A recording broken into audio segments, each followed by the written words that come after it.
नमस्कार दोस्तों। भारतीय इतिहास की श्रृंखला के अंतर्गत जो है धर्म एवं दर्शन पूर्णतः समाप्त हो चुके हैं। अब जो नया टॉपिक है वो है 16 महाजनपद। तो कल का जो पार्ट था वो महाजनपदों के परिचय संबंधित था। अब जो है 16 महाजनपदों के बारे में थोड़ी थोड़ी बातें डिस्कस कर लेते हैं। तो इसमें जो सबसे पहला है वो है गांधार। रामायण के अनुसार इसकी स्थापना भरतपुत्र तक्ष, जो भरत थे उनके पुत्र का नाम था तक्ष, उन्होंने की थी। इसी के नाम का तक्षशिला बना था। इसकी राजधानी तक्षशिला थी। 6ठी शताब्दी ईसा पूर्व यहाँ राजा पुष्कर सारिन था, जिसने मगध के शासक बिंबिसार के पास अपना दूत भेजा था। इसने अवंती शासक चंड प्रद्योत को भी एक बार पराजित किया था। तो इम्पोर्टेंट नाम है पुष्कर सारिन, उस समय राजा पुष्कर सारिन था। तक्षशिला के प्रमुख व्यापारिक केंद्र के साथ साथ शिक्षा केंद्र भी था, जो कि उस वाले जो था पश्चिमोत्तर भारत का जो रूट था, जो मध्य एशिया जोड़ता था, तो वहाँ पर रिलेटेड था।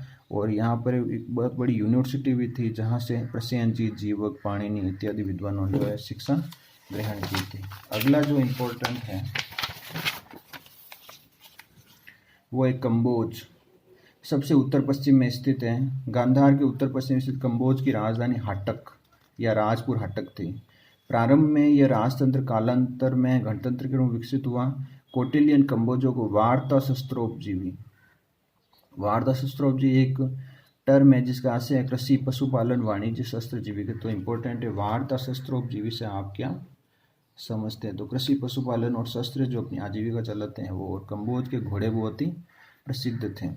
फिर एक कुरु, जो वर्तमान की जो दिल्ली उसके आसपास का क्षेत्र है वो था, और इसकी राजधानी इंद्रप्रस्थ थी। फिर पांचाल, आधुनिक रोहिलखंड व गंगा यमुना का जो दोआब है उसमें पांचाल आता था। इसकी दो राजधानी इंपॉर्टेंट है, पांचाल की दो राजधानियाँ थी, अहिछत्र व काम्पिल्य। मत्स्य, राजस्थान स्थित महाजनपद है, तो राजस्थान के हिसाब से इम्पोर्टेंट है। करौली, जयपुर, दौसा, धौलपुर वाला जो बेल्ट है ये पूरा का पूरा मत्स्य में आता है। इसकी राजधानी विराट नगर थी, और अर्जुन इत्यादि ने अपना जो अज्ञातवास है वो यहीं बिताया था। कीचक नामक का जो वध है उसका उल्लेख मिलता है। चेदी, चेदी की राजधानी शक्तिमती है, और शिशुपाल यही का जो है वो शासक था। और एमपी के बुंदेलखंड वाला जो बेल्ट है वो सब इसी से। सूरसेन, कुरु के दक्षिण में, मत्स्य के पूर्व में था, और इसकी राजधानी मथुरा थी। और मैगस्थनीज ने इनके जो है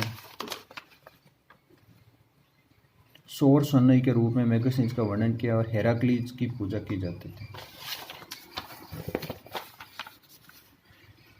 इसके बाद है अवंती। अवंती की भी दो राजधानियां थी, जिस तरह पांचाल की दो राजधानियां थी।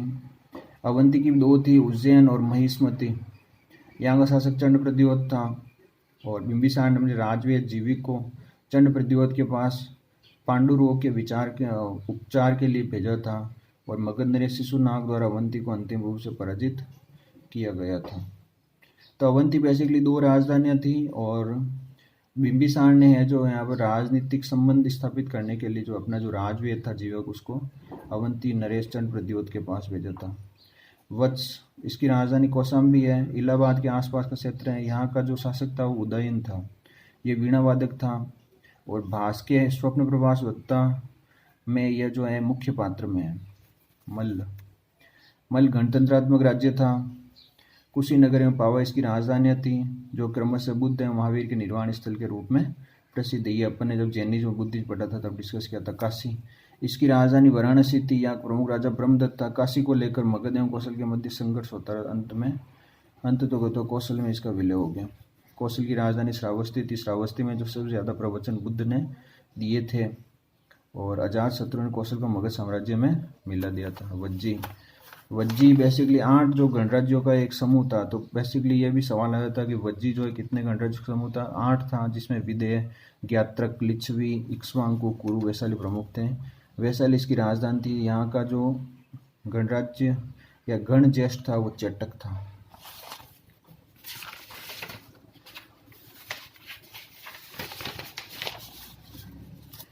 फिर जो है अंग, चंपा इसकी राजधानी है, और ये मगध का पड़ोसी था। सर्वप्रथम जो है मगध ने इसी पर हमला किया था, और बाद में मगध विलय। अस्मक सबसे दक्षिण में स्थित है। यह इक्ष्वाकुओं ने राजवंश की स्थापना की थी। ये नर्मदा के नीचे का एकमात्र महाजनपद है।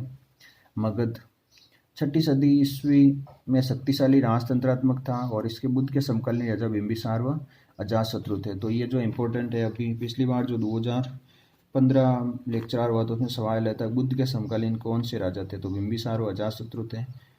तो ये इम्पोर्टेंट है। और बाकी अब अपन अगले वीडियो में इनकी जो व्यवस्था है उसके बारे में डिस्कस करेंगे, राजतंत्रात्मक गणतंत्र। थैंक्स।